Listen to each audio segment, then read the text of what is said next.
berjumpa lagi dengan saya Ibu Mary Napitupulu. Kali ini yang akan saya sampaikan materinya mengenai struktur teks deskripsi. Ini merupakan materi kelas 7 ya. Sebelum kita membahas lebih dalam mengenai struktur ini, mari kita lihat kompetensi dasarnya. 3.2. Menelaah struktur dan unsur kebahasaan dari teks deskripsi tentang objek yang didengar dan dibaca. Namun di video ini saya hanya membahas struktur ya. Unsur kebahasaan itu akan saya bahas pada video selanjutnya. Adapun tujuan pembelajarannya, kita dapat menelaah struktur teks deskripsi. Nih ya. Nah, mungkin ada di dalam benakmu pertanyaan. Yang pertama, apa itu struktur? Nah, struktur itu merupakan pengaturan unsur-unsur yang saling terkait dalam suatu objek. Nah, selanjutnya mungkin pertanyaan yang bisa kamu munculkan, apa saja struktur teks deskripsi? Nah, ini yang akan kita bahas ya. Struktur itu ada 3. Yang pertama, identifikasi. Kedua, deskripsi bagian. Dan yang terakhir, penutup atau simpulan. Saya akan membahas satu persatu struktur tersebut ya. Baik, yang pertama, ada identifikasi. Identifikasi itu berisi gambaran umum tentang objek. Saya berikan contoh ya. Judulnya parangtritis. Gambaran objeknya yang bisa kita buat. Salah satu andalan wisata kota Yogyakarta adalah Pantai Parangtritis. Tepatnya Pantai Parangtritis berada di Kecamatan Kretek, Bantul, Daerah Istimewa Yogyakarta. Pantai ini terletak sekitar 27 km arah selatan Yogyakarta. Nah, itulah contoh dari identifikasi ya, gambaran umum tentang objeknya. Selanjutnya, struktur yang kedua adalah deskripsi bagian. Ini penjelasan objek secara terperinci atau gambaran objek ya secara terperinci ya. Misalnya objeknya sebuah pantai, maka dapat kita gambarkan secara rinci apa saja yang dapat kita lihat di pantai tersebut. Itu ya. Nah, di dalam pengembangan suatu isi teks deskripsi, pada saat kita mau mendeskripsikan suatu objek secara terperinci, ada 4 jenis pengembangan deskripsi bagian ya. Pertama, berdasarkan ruang. Jenis ini sangat cocok untuk objek yang memiliki ruang. Misalnya sebuah rumah. Saat kita hendak membuat deskripsi bagian rumah, kita dapat mendeskripsikannya mulai misalnya dari bagian pintu sampai menuju ke dalam rumah. Itu ya, yang ada ruangnya. Yang kedua, berdasarkan anggota bagian-bagian objek. Nah, pengembangan jenis ini dapat dilakukan pada objek seperti pantai, laut, ataupun hutan ya. Nah, pada slide saya ini, video saya ini saya buatnya ada pantai dan ada hewan-hewan yang berada di bawahnya ya. Nah, pada gambaran seperti ini, kita dapat mendeskripsikan objek pantai itu mulai dari bagian pantai seperti pasirnya, gambaran bawah airnya dapat dirincikan secara jelas. Ini menggunakan berdasarkan anggota bagian-bagian objek. Kemudian yang ketiga, ada berdasarkan proses sesuatu berlangsung.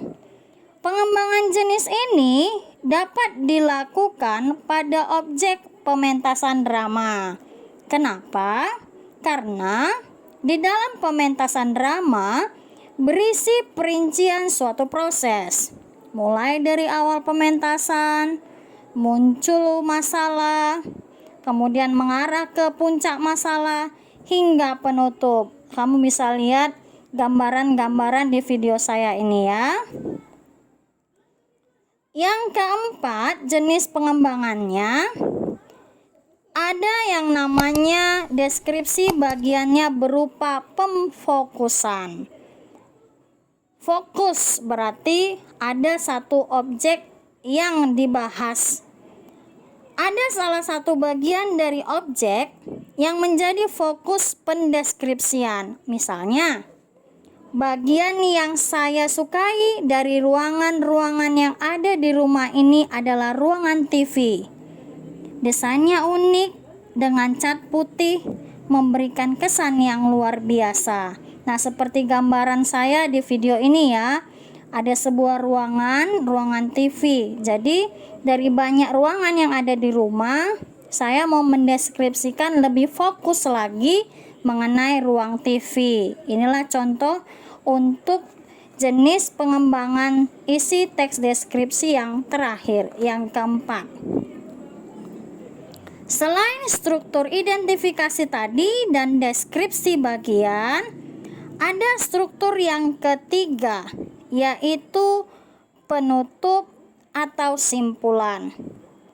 Penutup atau simpulan berisi kesan umum terhadap objek atau penegasan akan hal-hal penting. Contoh, sungguh kaya warisan budaya Indonesia. Nah, itu contoh kesan umumnya ya. Selanjutnya, coba kalian perhatikan contoh berikut. Ini merupakan teks deskripsi yang mendeskripsikan rumah adat Batak. Oke. Nah, teks ini akan kita bahas paragraf per paragraf. Pertama, kita mulai dari judulnya. Dari judul saja sudah kelihatan objeknya itu adalah rumah adat Batak, ya kan? Nah, coba kamu perhatikan kalimat-kalimat di paragraf ini. Di paragraf ini mengatakan bahwa rumah Batak itu adalah rumah bolon yang biasanya terdiri dari dua bagian, yaitu rumah dan sopo. Nah, inilah namanya gambaran umumnya, mengidentifikasi. Tadi kita sudah tahu bahwa objeknya rumah adat Batak, kemudian kita identifikasilah. Ternyata rumah adat Batak itu terdiri dari dua bagian, yaitu rumah dan sopo, ya. Jadi namanya identifikasi. Selanjutnya, paragraf kedua. Di paragraf kedua ini digambarkan bahwa ada lumbung padi. Lumbung padi itu berada di depan rumah, dibatasi dengan pelataran luar. Kemudian disebutkan juga pelataran tersebutlah yang memiliki fungsi sebagai ruang bersama warga. Jadi lumbung padi ini tadi kan sopo. Di paragraf kedua ini dirincikan mengenai lumbung padinya. Jadi ini merupakan deskripsi bagian ya. Kita lihat lagi paragraf yang ketiga. Di paragraf ketiga disebutkan di situ ada dua jenis rumah adat Batak, yaitu rumah yang banyak hiasan disebut jabu batara siang, dan rumah yang tidak dihiasi disebut dengan jabu ereng. Nah, ini merupakan penjelasan lagi lebih rinci mengenai rumah adat Batak. Berarti ini merupakan deskripsi bagian juga. Paragraf yang selanjutnya dibahas dari segi bentuknya, ya, dari segi bentuknya. Rumah yang berukuran besar disebut rumah bolon. Kalau dia kecil disebut jabu parbale balean.